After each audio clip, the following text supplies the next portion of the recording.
Hey traders, welcome all. Krishna here. So இன்றைக்கி morning நான் தெளிவாக அப்டேட் பண்ணியிருந்தேன். எபோவ் 25,300க்கு மேலே தான் நம்ம லாங் ட்ரேட் எடுக்கிறதுக்கு பார்க்கணும்னு சொல்லியிருந்தேன். இன்றைக்கி ரேஞ்ச் பவுண்ட் டே இருக்கிறதுக்கான பாசிபிலிட்டிஸ் அதிகம்னு சொல்லியிருந்தேன். அதே மாதிரி தான் இன்றைக்கி மார்க்கெட்டில் நடந்திருக்கு. அதே மாதிரி நிஃப்டி வந்து 25,000 லெவலில் ஹோல்டு பண்ணியிருக்கு. ஸோ அது வந்து ஒரு மேஜர் சப்போர்ட் ஏரியாங்கிறதையுமே நான் மென்ஷன் பண்ணியிருந்தேன். ஸோ ப்ரீவியஸாக நான் லாஸ்ட்டு சண்டே போஸ்ட் பண்ண வீடியோவில் பார்த்தீங்கன்னா தெளிவாக நம்ம டிஸ்கஸ் பண்ணியிருந்தோம்.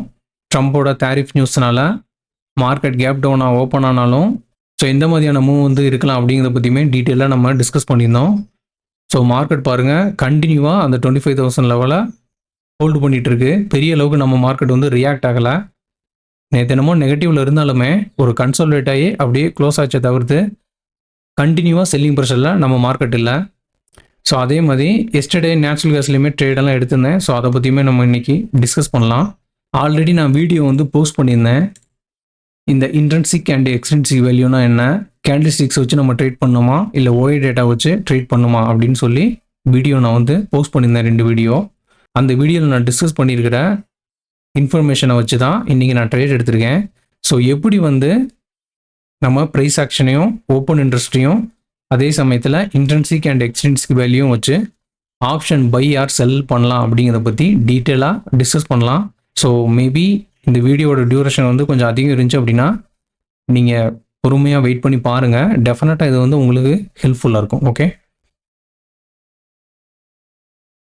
ஸோ நீங்கள் ஆப்ஷன்ஸில் ட்ரேட் பண்ணுறீங்க இல்லை ஃப்யூச்சரில் ட்ரேட் பண்ணுறீங்க அப்படின்னா கண்டிப்பாக நிஃப்டியோட ஃப்யூச்சர் சார்ட் தான் பார்க்கணும். ஸ்பாட் சார்ட் வந்து பார்க்கக்கூடாது. ஏன் அப்படின்னா இதில் தான் வால்யூம் இருக்கும் அண்ட் ப்ரைஸ் மூவ்மெண்ட் எல்லாமே இதில் தான் நீங்கள் ஈஸியாக கேட்ச் பண்ண முடியும்.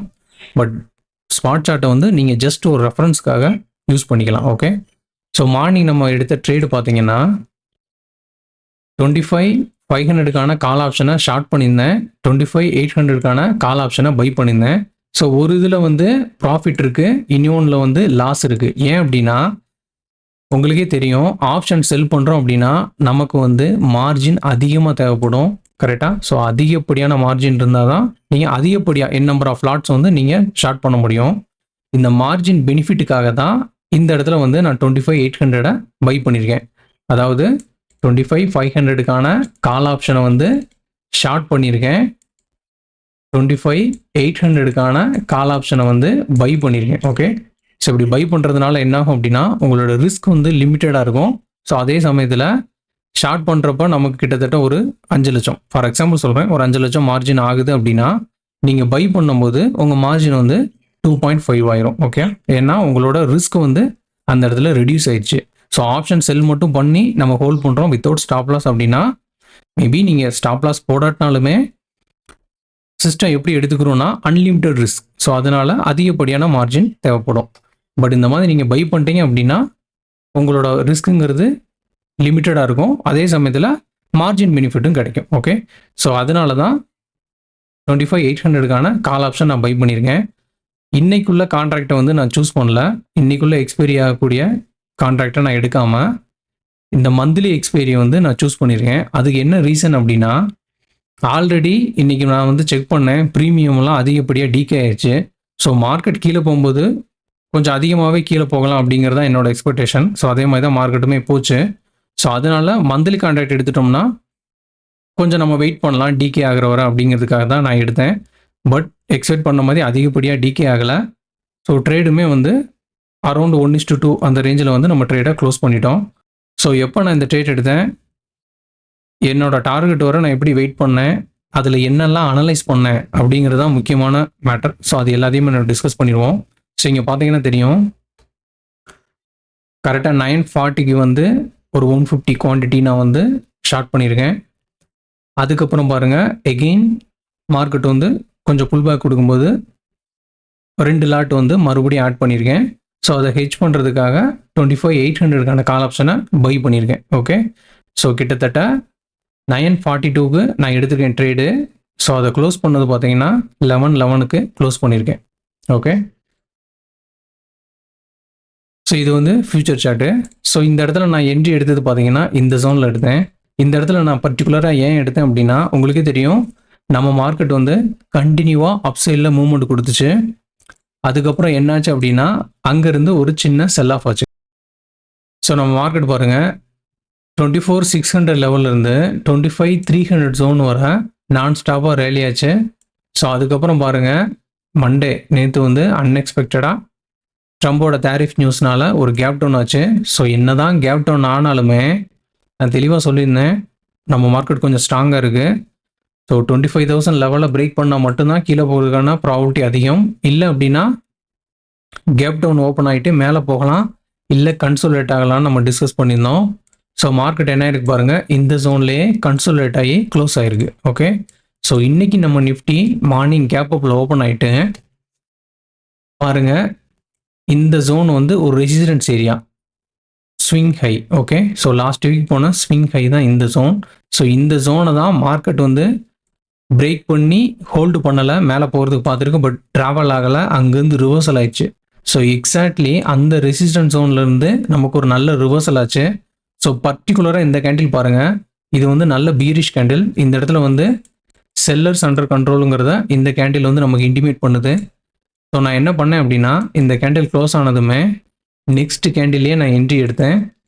ஓகே, என்னோட ஸ்டாப் லாஸுங்கிறது இந்த இடத்துல ப்ளேஸ் பண்ணியிருந்தேன். ஸோ மார்க்கெட் என்னமோ நமக்கு ஃபேவரபுளாக கீழே போச்சு. இந்த இடத்துல வந்தோடனே நான் புக் பண்ணல, மேபி இந்த லெவலாக பிரேக் பண்ணுதான்னு பார்ப்போன்னு நான் வெயிட் பண்ணேன். அதுக்கப்புறம் பாருங்கள் மறுபடியும் எகெயின் மேலே போச்சு, அங்கேருந்து ரிவர்சல் ஆச்சு. ஸோ ரிவர்சல் ஆகும்போது இந்த இடத்துல என்னோட ட்ரைலிங் ஸ்டாப் லாஸில் நான் வெளியில் வந்துட்டேன். ஓகே, ஸோ மேபி நான் ஹோல்டு பண்ணியிருந்தேன் அப்படின்னா இனிமேல் கொஞ்சம் பாயிண்ட்ஸ் கிடச்சிருக்கும். பட் யாராலையும் பாட்டம் ஆர் டாப்பில் எக்ஸாக்ட்லி பை ஆர் செல் பண்ண முடியாது. ஓகே, ஸோ அதுக்கப்புறம் பாருங்கள் இந்த லெவலில் கட் பண்ணிச்சு. ஸோ அப்போ எனக்கு தெளிவாக தெரிஞ்சிச்சு மார்க்கெட் வந்து இனிமேல் கொஞ்சம் ஃபர்தராக கீழே போகிறதுக்கான ப்ராபபிலிட்டி இருக்குன்னு. ஸோ அதுக்கப்புறம் செகண்ட் ட்ரேட் வந்து இந்த இடத்துல என்ட்ரி எடுத்தேன், ஸ்டாப் லாஸ் வந்து இந்த இடத்துல ப்ளேஸ் பண்ணியிருந்தேன். மறுபடியும் ஒரு ஸ்பைக் டவுன் சைடு போகும்போது ஒரு ஸ்கேல்ப் பண்ணிவிட்டு க்ளோஸ் பண்ணிட்டேன். ஓகே,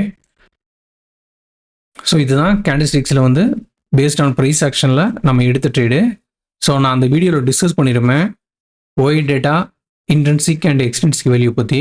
ஸோ அதை எப்படி இந்த ட்ரேடுக்கு வந்து நான் யூஸ் பண்ணேங்கிறத தெளிவாக சொல்கிறேன். ஸோ நான் ஆல்ரெடி உங்களுக்கு சொல்லியிருக்கேன், ஜஸ்ட் ப்ரைஸ் ஆக்ஷன் மட்டுமே உங்களுக்கு போதுமானது. பட் இனிமேல் உங்களோட ட்ரேடை வந்து கொஞ்சம் பவர்ஃபுல்லாக நீங்கள் ஆக்கிறதுக்கு வந்து ஓஏ டேட்டா பார்த்துட்டீங்க அப்படின்னா ஹெல்ப்ஃபுல்லாக இருக்கும்னு சொல்லியிருந்தேன். ஓகே, ஸோ இங்கே பாருங்கள் நான் சூஸ் பண்ணியிருக்க கான்ட்ராக்ட் பாருங்கள் 25,800க்கான கால் ஆப்ஷன். ஸோ அந்த வீடியோவில் நம்ம டிஸ்கஸ் பண்ணியிருக்கோம் இன்ட்ரின்சிக் வேல்யூனா என்ன, அதே மாதிரி எக்ஸ்ட்ரின்சிக் வேல்யூனா என்ன அப்படிங்கிறத பற்றி நம்ம டிஸ்கஸ் பண்ணியிருக்கோம். ஸோ இது வந்து புரியறதுக்காக ஜஸ்ட் ஷார்ட்டாக சொல்கிறேன். இன்ட்ரின்சிக் வேல்யூங்கிறது real value of the option price. Okay, extrinsic வேல்யூங்கிறது அந்த ரியல் வேல்யூவை காட்டிலும் எவ்வளோ அதிகமாக அந்த ஆப்ஷன் ப்ரீமியம் ட்ரேட் ஆகிட்டு இருக்கு அப்படிங்கிறது தான் எக்ஸ்ட்ரின்சிக் வேல்யூ. ஓகே, ஸோ நான் சூஸ் பண்ணியிருக்கிற ஸ்ட்ரைக் ப்ரைஸ் பார்த்தீங்கன்னா 25,500க்கான கால் ஆப்ஷன் தான் நான் சூஸ் பண்ணியிருந்தேன். ஸோ நான் வந்து ட்ரேட் எடுத்த டைமில் பார்த்தீங்கன்னா நம்ம மார்க்கெட் ட்ரேட் ஆகிட்டு இருந்தது பாருங்கள் 25,250க்கான லெவலில் ட்ரேட் ஆகிட்டு இருக்கு. ஸோ இதோட இன்ட்ரின்சிக் வேல்யூ எப்படி கால்குலேட் பண்ணுங்கிறது அந்த வீடியோவில் இருக்குது. ஸோ புதுசாக யாரும் பார்க்குறீங்க அப்படின்னா அந்த வீடியோ பாருங்கள். இல்லை அதை பற்றியும் டிஸ்கஸ் பண்ணோன்னா வீடியோ வந்து இனிமேல் ரொம்ப லென்த்தி ஆயிரும். ஓகே, ஸோ மார்க்கெட் வந்து 25,250ல் ட்ரேட் ஆகிட்டு இருக்கு. பட் நான் எடுத்திருக்கிற ஸ்ட்ரைக் ப்ரைஸ் பார்த்தீங்கன்னா 25,500க்கான கால் ஆப்ஷன். ஸோ கண்டிப்பாக இந்த ஸ்ட்ரைக் ப்ரைஸுக்கு வந்து இன்ட்ரின்சிக் வேல்யூ வந்து கிடையாது. ஏன் அப்படின்னா மார்க்கெட் ட்ராவல் ஆகிட்டு இருக்கிறதே 25,250ல் தான். பட் நான் அவுட் ஆஃப் த மணி கால் ஆப்ஷனை வந்து ஷார்ட் பண்ணியிருக்கேன். ஸோ நான் வந்து ஃபஸ்ட்டு விஷயம் அந்த இடத்துல வந்து சேஃபான ஒரு ஸ்ட்ரைக்கை தான் நான் சூஸ் பண்ணியிருக்கேன் ஆப்ஷன் செல்லருங்கிறதுக்காக. இன்கேஸ் நான் வந்து இந்த மணி கான்ட்ராக்டை ஷார்ட் பண்ணியிருந்தேன் அப்படின்னா என்னோட ரிஸ்க் வந்து comparatively high compared to out of the money strike price. Okay, so இதை நான் சூஸ் பண்ணனால ஃபஸ்ட்டு விஷயம் நான் வந்து safe. So based on price action செட்டப்பில் நம்ம என்ன பார்த்தோம், ப்ரைஸ் வந்து ஃபால் ஆகுதுங்கிறத மார்க்கெட் நமக்கு தெளிவாக சொல்லிடுச்சுங்கிறத நம்ம பார்த்துட்டோம். ஸோ கால் ஆப்ஷனும் நம்ம கரெக்டாக சூஸ் பண்ணிட்டோம். பட் இந்த ட்ரேடு வந்து நமக்கு ஃபேவரபுளாக போகுதா, மார்க்கெட்டில் வந்து பார்ட்டிசிபெண்ட்ஸ் எப்படி ட்ரேட் பண்ணிட்டு இருக்காங்க அப்படிங்கிறத வந்து நம்ம ஓஏ டேட்டாவில் வந்து தெளிவாக பார்த்துடலாம். ஓகே, ஸோ இங்கே பாருங்கள் ஓஏ டேட்டா எப்படி செக் பண்ணோன்னா சென்சிபிள் ஓப்பன் பண்ணுங்கள். சென்சிபிள் ஓப்பன் பண்ணிவிட்டு $0 நீங்கள் அக்கௌண்ட் வச்சுருந்தீங்க அப்படின்னா உங்களுக்கு இது ஃப்ரீ தான். அனலைஸ் கிளிக் பண்ணிட்டு ஓப்பன் இன்ட்ரெஸ்ட் கிளிக் பண்ணுங்கள். ஸோ இதில் போய் செகண்ட் டேப் ஓப்பன் இன்ட்ரெஸ்ட் அப்படிங்கிறத கிளிக் பண்ணிக்கோங்க. இந்த இடத்துல ஷோ ஓஐ சேஞ்ச் இதையும் டிக் பண்ணி வச்சுக்கோங்க. இங்கே வந்து ஆட்டோ அப்டேட்டையுமே செக் பண்ணி வச்சுருங்க. ஓகே, ஸோ அப்போ வந்து கண்டினியூ உங்களுக்கு அப்டேட் ஆகிட்டே இருக்கும். ஓகே, ஸோ இது வந்து end of the day market முடிஞ்சதுக்கப்புறம் இந்த இடத்துல நீங்கள் பார்த்துட்டு இருக்கீங்க ஓஐ டேட்டா. ஸோ நம்ம எடுத்த ட்ரேடு பாருங்கள், கிட்டத்தட்ட இந்த பர்டிகுலர் கேண்டில் எடுத்துருந்தோம் 940 கரெக்டாக. ஸோ அந்த டைம்லேருந்து நம்ம ஓஐ டேட்டாவை செக் பண்ணலாம்.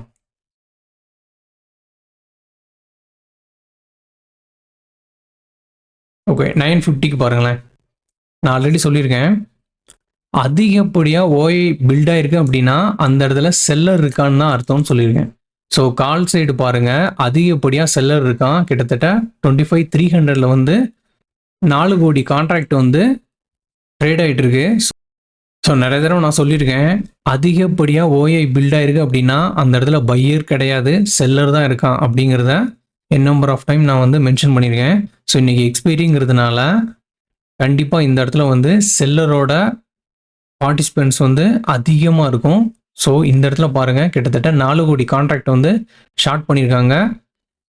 அதுக்கப்புறம் ஒரு 15 மினிட்ஸ் பார்க்கலாம். ஸோ இதுலேருந்து இந்த டேட்டா மூலியமாக நமக்கு என்ன தெரியுது அப்படின்னா, புட் சைடை காட்டிலும் கால் சைடு வந்து அதிகமாக செல்லர் வந்து ஷார்ட் பண்ணி வச்சுருக்கான். தட் மீன்ஸ் என்ன அர்த்தம், மார்க்கெட்டும் பீரிஷாக இருக்குது, கால் ஆப்ஷனும் ஷார்ட் பண்ணியிருக்கோம் அப்படின்னா மார்க்கெட் கீழே போகலாங்கிறது தான் அர்த்தம். ஓகே, ஸோ அதுக்கப்புறம் பாருங்கள்,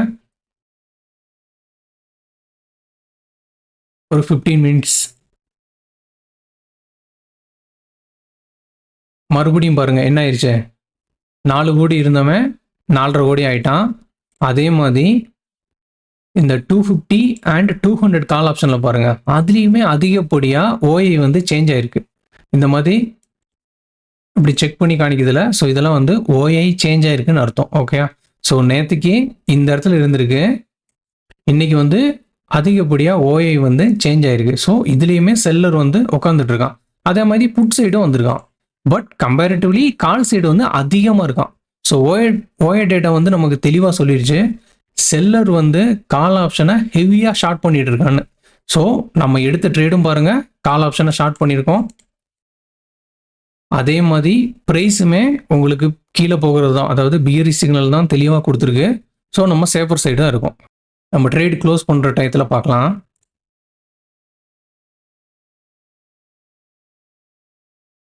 கிட்டத்தட்ட 11:11க்கு க்ளோஸ் பண்ணியிருக்கேன்.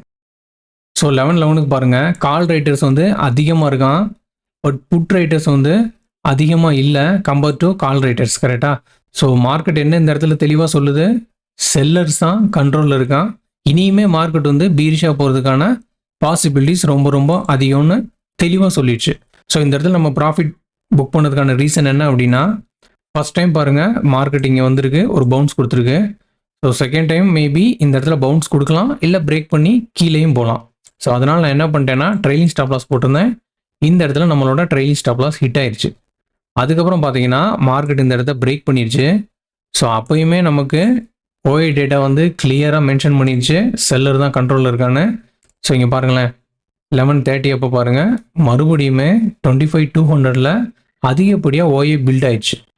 ஸோ ஓப்பன் இன்ட்ரெஸ்ட்டை பொறுத்தளவுக்கு இனியுமே மார்க்கெட் வந்து கீழே போகிறதுக்கான பாசிபிலிட்டிஸ் ரொம்ப ரொம்ப அதிகம். அதே மாதிரி நம்மளோட ப்ரைஸ் ஆக்ஷனுமே தெளிவாக சொல்லிடுச்சு, மார்க்கெட் வந்து கீழே போகிறதுக்கு சான்சஸ் அதிகம். ஸோ அதனால் இனியுமே ஒரு ட்ரேட் எடுத்தேன். ஸோ அதையும் எடுத்து ஒரு ஸ்கேல்ப் மாதிரி க்ளோஸ் பண்ணிட்டேன். ஓகே, ஸோ இப்போ வந்து உங்களுக்கு தெளிவாக புரிஞ்சிருக்குன்னு நினைக்கிறேன், எப்படி ஓஐ டேட்டா வந்து நமக்கு ஹெல்ப்ஃபுல்லாக இருக்குது. அதே மாதிரி இன்ட்ரென்சிக் அண்ட் எக்ஸ்ட்ரென்சிக் வேல்யூவை ஆப்ஷன் பை ஆர் செல் பண்ணும்போது எதுக்கு நம்ம பார்க்கணுங்கிறதுமே உங்களுக்கு தெளிவாக புரிஞ்சிருக்குன்னு நினைக்கிறேன். ஸோ கண்டிப்பாக அதை நீங்கள் வந்து யூட்டிலைஸ் பண்ணீங்க அப்படின்னா உங்களாலையுமே மணி மேக் பண்ண முடியும். ஓகே, ஸோ நேற்று வந்து நம்ம மார்க்கெட் ஒரு ரேஞ்சிலே இருந்ததுனால ஆப்ஷன் நம்ம என்ன தான் செல் பண்ணாலுமே ப்ரீமியம் வந்து பெரிய அளவுக்கு டிகே ஆகலை, நம்மளால் அதிகப்படியாக கேப்சர் பண்ண முடியல. ஸோ அதனால் நிஃப்டியில் வந்து ஒரு 2 ட்ரேட் எடுத்துகிட்டு ஸ்கிப் பண்ணிட்டேன், ட்ரேட் பண்ணல. ஸோ நேச்சுரல் கேஸில் வந்து ட்ரேட் செட்டப் வந்து நல்லா இருந்ததுனால இதுலேயுமே நான் ட்ரேட் பண்ணியிருந்தேன். ஸோ சிம்பிளாக சொல்லணும்னா நேச்சுரல் கேஸ் பாருங்களேன், கண்டினியூ செல்லிங் ப்ரெஷரில் இருக்குது. ஸோ இங்கே பார்த்தீங்கன்னா தெரியும், ஹெவி செல் ஆஃப், ஒரு பவுன்ஸ் கொடுத்துருக்கு, மறுபடியும் ஹெவி செல் ஆஃப் ஆகிருக்கு. ஸோ எஸ்டர்டே பாருங்கள் ஒரு பவுன்ஸ் கொடுத்துச்சு. ஸோ இந்த இடத்துல பார்த்தீங்கன்னா வீக் செட் ஆஃப் கேண்டில்ஸ் தான் ஃபார்ம் ஆச்சு. ஸோ மேபி இந்த ஜோனை பிரேக் பண்ணி டிமாண்ட் ஆட் ஆயிருந்தால் ப்ரைஸ் மேலே போயிருக்கலாம். பட் என்ன ஆயிடுச்சு, இங்கேருந்து மறுபடியுமே சப்ளை ஆட் ஆயிடுச்சு. ஸோ அதனால் ஷார்ட் ட்ரேட் எடுத்தோம், இந்த மூவ் வந்து கேப்சர் பண்ணோம். அதே மாதிரி இந்த இடத்துல பார்த்தீங்களா வால்யூம் அண்ட் கேண்டிலுமே அதிகமாக இருக்குது. ஸோ இந்த இடத்துல இருந்து ஒரு லாங் ட்ரேடுக்குமே ஆப்பர்ச்சுனிட்டி கிடச்சி. ஸோ அதனால் இங்கேருந்து லாங் ட்ரேட் எடுத்துமே இந்த மூவில் கொஞ்சம் பாயிண்ட்ஸ் கேப்சர் பண்ணோம். ஸோ இந்த லாங் அண்ட் ஷார்ட் ட்ரேட்லேயே பார்த்தீங்கன்னா கால் ஆப்ஷன் அண்ட் புட் ஆப்ஷனையும் ஷார்ட் பண்ணியுமே கொஞ்சம் ப்ராஃபிட் பண்ணியிருந்தோம். ஸோ அதோட ஸ்க்ரீன்ஷாட் தான் அது. ஸோ நாளைக்கு பார்த்தீங்க அப்படின்னா நிஃப்டி எகெயின் ஒரு ரேஞ்சில் தான் இருக்குது. ஸோ நான் ஆல்ரெடி சொன்ன மாதிரி 25,300 லெவலை பிரேக் பண்ணணும். இந்த லெவலை பிரேக் பண்ணுச்சுன்னா மட்டும்தான் நம்ம லாங் ட்ரேட் எடுக்கணும். மேபி இந்த இடத்துல டிமாண்டுமே கிரியேட் ஆகணும். இல்லை அப்படின்னா மார்க்கெட் வந்து ஒரு கன்சோலேட் ஆகிறதுக்கான பாசிபிலிட்டிஸ் ரொம்ப ரொம்ப அதிகம். ஸோ இன்னையோட ரெஃபரன்ஸ் லெவலையுமே நம்ம எடுத்துக்கலாம். 2500 இதுவுமே ஒரு சப்போர்ட் லெவல். அதே மாதிரி மேஜர் சப்போர்ட்டுங்கிறது 25,000. அப்பர் ஏரியாவில் வந்து 25,300ங்கிறது ஒரு ரெசிஸ்டன்ஸ் ஏரியா. மேபி இந்த லெவலில் எதை மார்க்கெட் பிரேக் பண்ணுதோ அங்கே வந்து நம்ம அதிகப்படியான மூவை கேப்சர் பண்ணலாம். நல்ல ஒரு ட்ரெண்டிங் மூவ் கிடைக்கிறதுக்குமே பாசிபிலிட்டிஸ் ரொம்ப ரொம்ப அதிகம். ஸோ வெயிட் பண்ணி பார்ப்போம் எப்படி மார்க்கெட் வந்து கம்மிங் டேஸில் மூவ் ஆகுதுன்னு. ஸோ ஐடி செக்டரை பற்றியுமே நான் அப்டேட் பண்ணியிருந்தேன் லாஸ்ட்டாக போஸ்ட் பண்ண வீடியோவில். ஐடி செக்டர் வந்து பீரிஷாக போகிறதுக்கு ப்ராபபிலிட்டி அதிகம் இருக்குது. அதோட செட்டப்புமே பீரிஷாக இருக்குன்னு நம்ம நிறையா தடவை டிஸ்கஸ் பண்ணியிருந்தோம். ஸோ நேற்று பாருங்கள் டிசிஎஸ் பெரிய அளவுக்கு மூவ் கொடுக்கல. பட் இன்றைக்கி பாருங்கள் நல்ல ஒரு மூவ் கொடுத்துருச்சு.